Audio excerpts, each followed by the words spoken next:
A dying ruler clenched his chest in fear because the one man who could save his throne had just refused to obey. Inside the palace of Cairo, panic spread in silence. The Caliph had sent an order. Salahuddin Ayyubi sent back only a cold reply. "If there is urgent business, I will come. Otherwise, I have matters more important to attend to." That single message shattered the room. Servants froze. Guards exchanged uneasy looks, and behind closed doors, men who smiled in daylight were already planning revenge in the dark. But what none of them knew was this. Before the next Friday prayer, the name of a ruler would be challenged, an old order would begin to collapse, and someone inside the palace would vanish into the night. So tell me honestly, when power becomes weak, who truly rules? The man on the throne, or the man the army follows? Write your answer in the comments right now. I truly want to hear your thoughts. And if you enjoy powerful Islamic history told with truth and depth, like this video, share it with someone who loves history, and subscribe to Islamic Conquests so you never miss the next chapter. Now let us step into that dangerous night. Caliph al-Adid was in one of his private chambers when the messenger delivered Salahuddin's reply. The room was filled with luxury but not strength. Lamps burned softly against decorated walls. Fine cloth covered the furniture. Perfume hung in the air. Yet the ruler of Egypt looked pale, tired, and restless. When he heard the message, anger rushed through him. His breathing became heavy. He tried to speak, but rage overtook his voice. Then suddenly he pressed his hand against his chest. Pain crossed his face. His skin lost color. Those near him knew this was not the first time. The Caliph was weak in body, and his heart often troubled him. But his pride remained alive. He gasped and said, "That arrogant man refuses my summons. He knows I am ill, and still he speaks to me this way." Near him stood Rajab, a military officer who had risen close to the palace guard. His rank was strong, and his influence was growing. He had carefully placed Sudanese and Habshi soldiers in key positions around the palace and the Caliph's personal security. He was loyal not to justice but to advantage. Rajab bowed and spoke carefully. "My lord, Salahuddin is only your servant. Why have you allowed him to rise so high?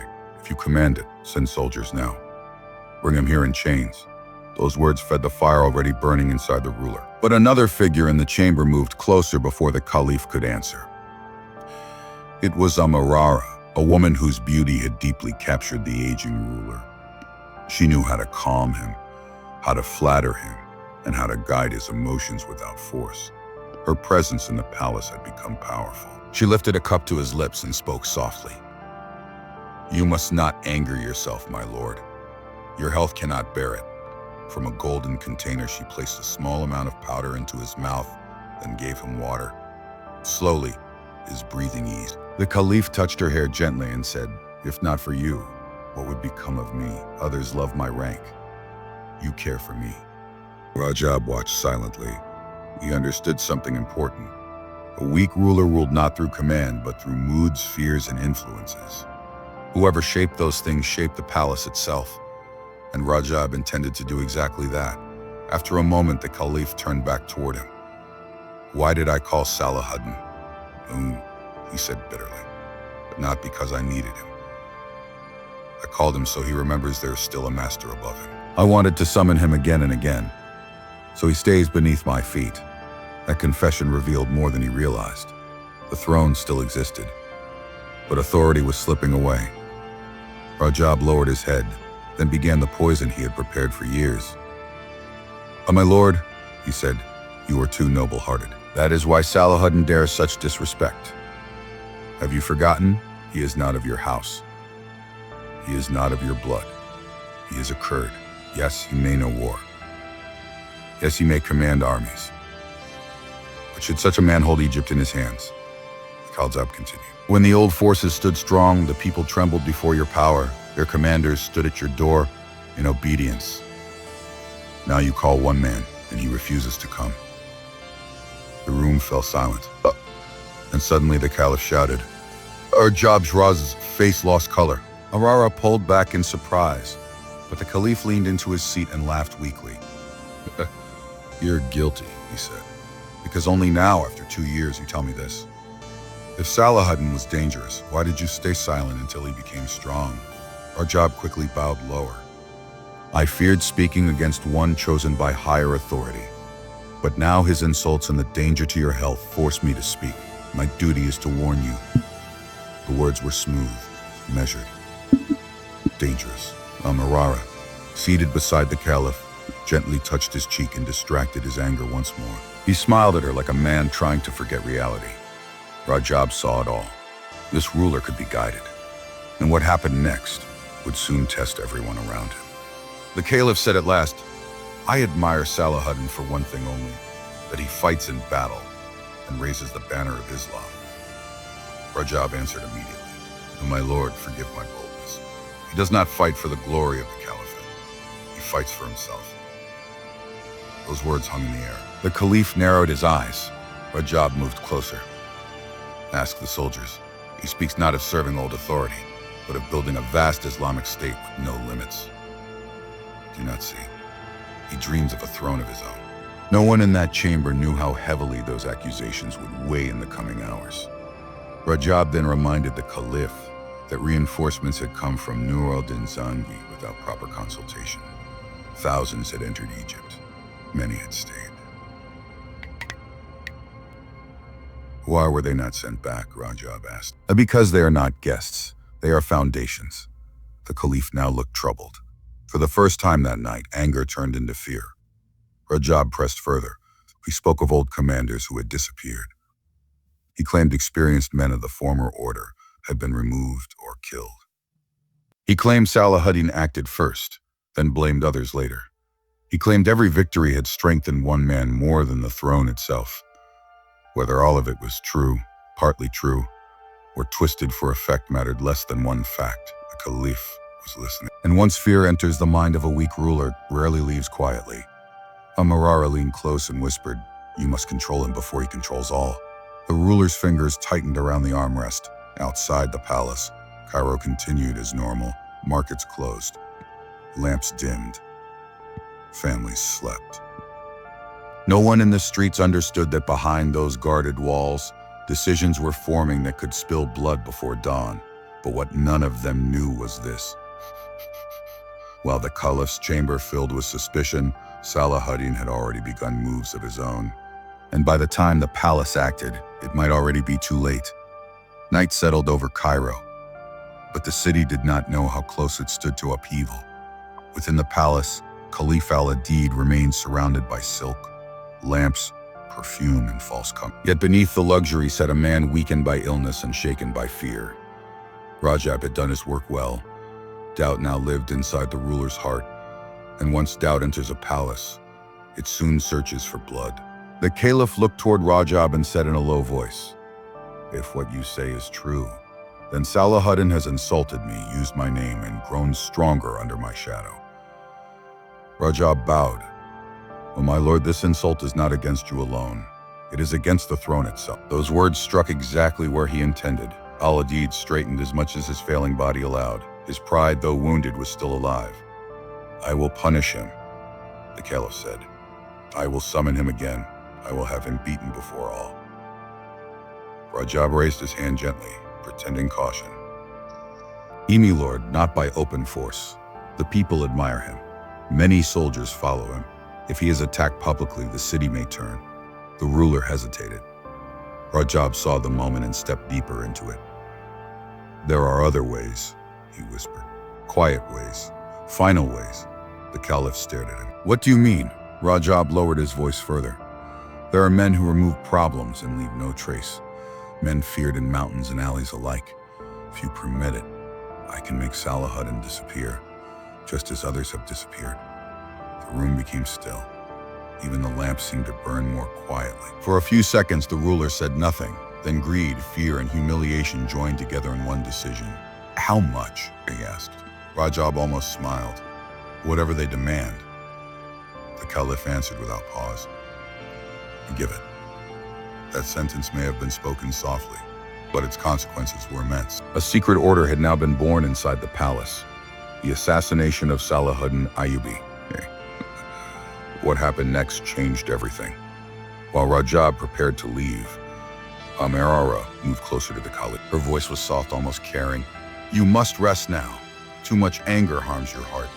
She poured more wine than usual into his cup. The Caliph drank heavily.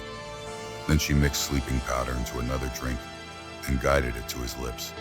He trusted her completely. Within a short time, his speech slowed. His eyelids grew heavy. He reached for her hand like a lonely old man clinging to comfort. She smiled. Then he collapsed into sleep.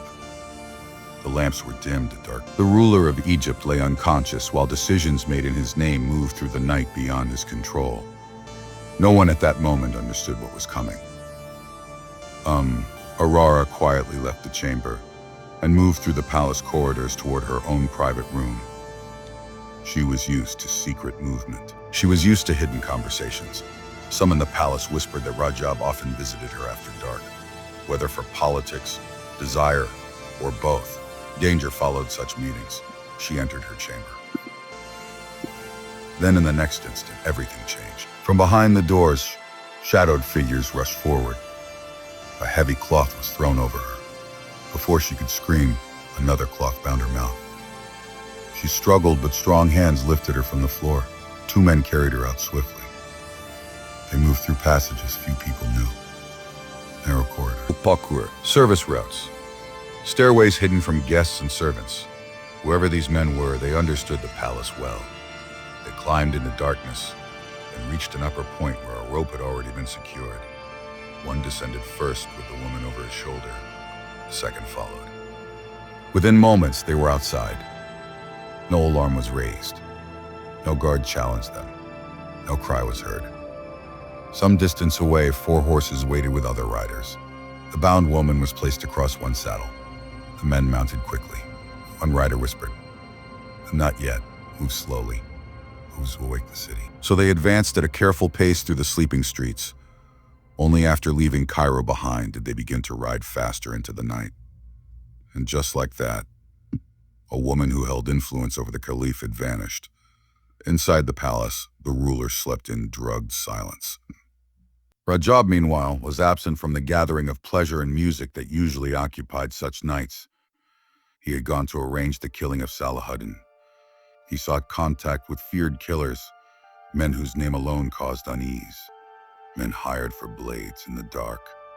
But another player had already entered the board. Salahuddin was not blind to palace politics. He knew Rajab's closeness to the Caliph. He knew whispers traveled through chambers faster than wind through streets.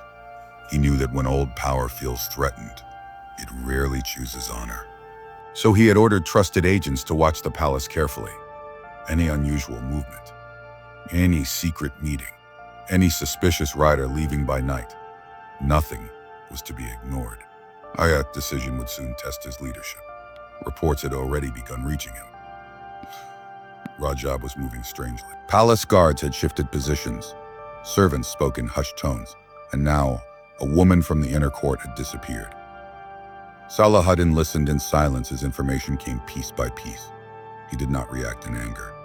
He did not rush blindly. That calm was one of his greatest strengths. Some men collapse in crisis, some panic, some strike wildly, but Salahuddin preferred patience before force. He understood something many rulers never learn. The loudest threat is not always the most dangerous one. Sometimes the deadliest danger moves quietly. Near midnight, he spoke to those around him, double the watch. More men were placed in the streets in plain clothes. Trusted eyes spread through Cairo.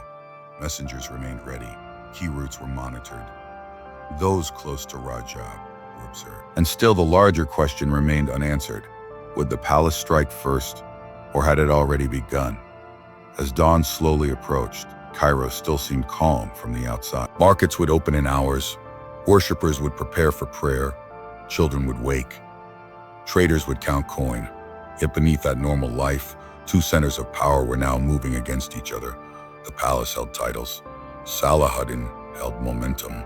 And very soon, one act inside the Friday sermon would reveal who truly controlled Egypt. Morning came over Cairo with golden light, but beneath that calm sky, the city stood on the edge of transformation.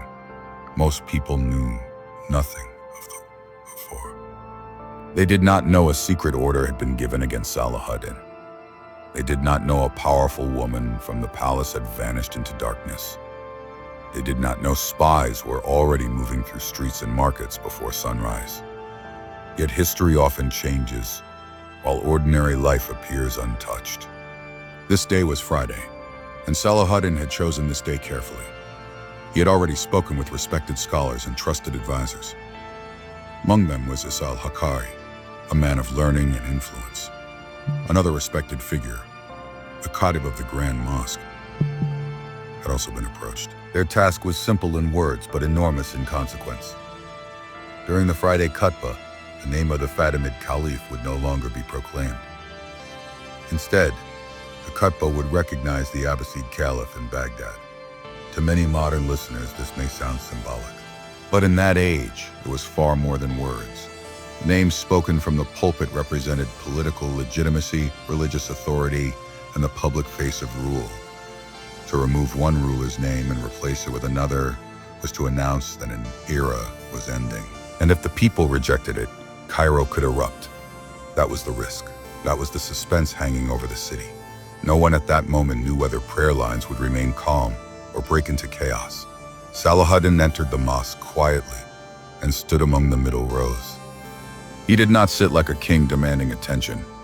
He watched. He listened. Around him, trusted companions were spread through the congregation. Others blended among the public to observe reactions. Men loyal to Ali ibn Sufyan were stationed discreetly across the area. Every face, every whisper, every movement mattered. The khutbah began. Voices lowered. Hearts listened. Then the moment arrived. The Caliph did not mention al-Adid. Instead, the sermon carried the name of the Abbasid Caliph. A silence passed through the mosque. Short, heavy, unforgettable. Some people looked at one another.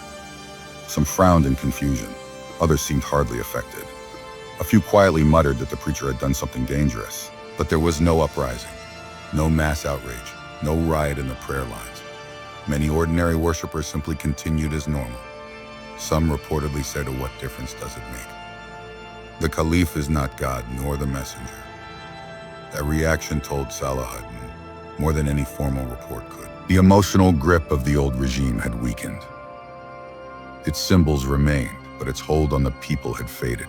After the prayer ended, Salahuddin stood and walked to the Caliph. He greeted him warmly, kissed his forehead or head in respect according to reports, and thanked him. Then he paused, stepped back, and returned close once more. "If the Caliph summons you," Salahuddin said quietly, "come to me first. I will go with you." The Caliph answered with courage, "If speaking truth brings punishment, I will face it alone. I did this for God, not for protection." Those words carried the dignity of scholars who feared principle more than rulers. But what happened next changed everything. Messengers rushed through Cairo. Reports poured in from markets, streets, bathhouses, and gathering places. Salahuddin's intelligence network had been waiting. Ali ibn Sufyan met him later and summarized what they found. There was no citywide anger, no surge of rebellion. Some had noticed the change. Many had not. Others discussed it briefly and moved on. The feared explosion never came. For years, Salahuddin had been warned that touching the khutbah would ignite Egypt, that public loyalty to the Fatimid order remained too strong, that Cairo would drown in unrest. Now reality had answered those fears, and reality favored him. Salahuddin immediately sent a message to Nur al-Din Zangi, informing him that the Friday khutbah had shifted and that the public response had remained manageable. It was a signal of enormous importance. Egypt was changing course, but one major danger still remained unresolved. The palace. Al-Adid was still alive. Rajab was still moving, and the secret assassination plot had not yet been broken. So while others celebrated success, Salahuddin stayed cautious. He ordered agents inside and around the palace to remain fully alert. Any suspicious movement was to be reported at once. Then he gave a specific command: watch Rajab closely. Let a man follow him like a shadow. That instruction revealed how seriously he took the threat. Titles can be replaced by sermons, but daggers in the dark require different answers. That same night, Rajab was absent again from the usual palace gatherings. He was not with musicians or courtiers. He was pursuing the murder plot. He sought contact with hired killers, men feared for covert violence and sudden death. If he succeeded, Egypt might wake to a new political reality before another sunrise. Meanwhile, Al-Adid remained trapped in a world of illusion. He was surrounded by pleasure, comfort, and manipulated affection. Sources describe how Aurora had often controlled his moods, using beauty, charm, and intoxicants to keep him dependent. Yet now she was gone, and he did not even know. The ruler still wore authority, but authority was slipping through his fingers, and the emotional truth of the moment was stark. Salahuddin carried responsibility, Al-Adid carried memories, Rajab carried conspiracy. Before long, these three paths would collide. Outside, Cairo slept again, but riders moved in darkness. Spies listened through walls, and somewhere beyond the palace lights, a captive woman knew secrets that others might kill to bury. The major loop that began in the first moments of this story was now tightening. Who truly ruled Egypt? The answer was close now, but not yet complete. The final struggle for Egypt was no longer being fought on open battlefields. It was being fought through fear, symbols, secrets, and time. After the Friday khutbah, the balance had clearly shifted. The old Fatimid authority still existed in name, but the public sign of legitimacy had changed. What many believed would cause rebellion had instead revealed weakness. Salahuddin understood the moment, but he did not celebrate carelessly. He knew that defeated power can be most dangerous when it is cornered. So while Cairo discussed the sermon in homes and markets, his agents continued watching every movement connected to the palace. Rajab remained a priority target of suspicion. Reports soon confirmed Salahuddin had expected. Rajab had been moving secretly, meeting men known for violence and covert work. Money had been promised. A deadly task had been discussed. The purpose was clear enough even when names were hidden. The palace had chosen assassination over authority. But what happened next ended that plan before it could mature. Rajab's network began to crack under pressure. Watchers followed routes. Contacts were identified. Movements were interrupted. Men who expected shadows found themselves observed. In such moments, conspiracies often collapse not with one dramatic blow, but with fear, hesitation, and exposure. The attempt to quietly remove Salahuddin failed. And with that failure, Rajab's value also began to fade. A ruler may tolerate dangerous advisors while they seem useful, but once they fail, they become liabilities. Meanwhile, inside the palace, another truth emerged. The disappearance of Amarara was not random chaos. It was part of the hidden struggle around the throne. Whether removed to silence influence, to extract secrets, or to break palace control, her sudden absence exposed how deeply compromised the inner court had become. The Caliph had trusted those nearest to him more than the realities beyond his walls. Now even those nearest figures were vanishing. No one at that moment could hide the deeper reality any longer. Al-Adid was still Caliph in title, but no longer master of events. His health continued to decline. His body weakened. His reach shrank. Orders once feared were now delayed, ignored, or filtered through others. Salahuddin, by contrast, was consolidating administration, military command, and public order. He was not merely winning arguments. He was building functioning authority. That is how power truly changes hands in history. Not always through a single battle. Sometimes through competence replacing decay. Sometimes through discipline replacing indulgence. Sometimes through patience replacing weakness. As the months moved forward, the Fatimid state approached its end. When Al-Adid died, the dynasty that had ruled Egypt for generations effectively came to a close. The Abbasid khutbah had already signaled the transition. Salahuddin's leadership now stood at the center of a new chapter. From that foundation, he would later rise far beyond Egypt. He would confront crusader power.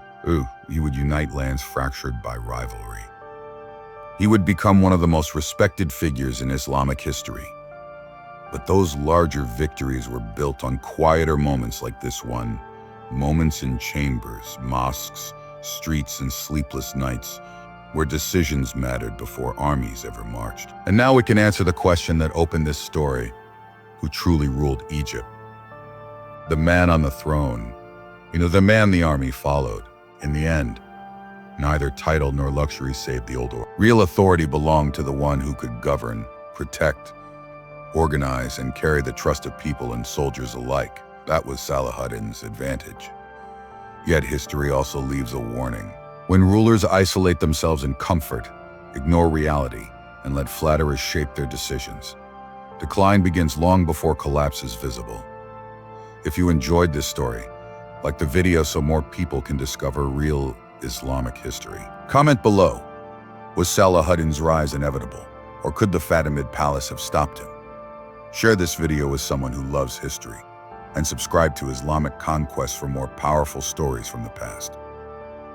Until the next chapter, peace be upon you.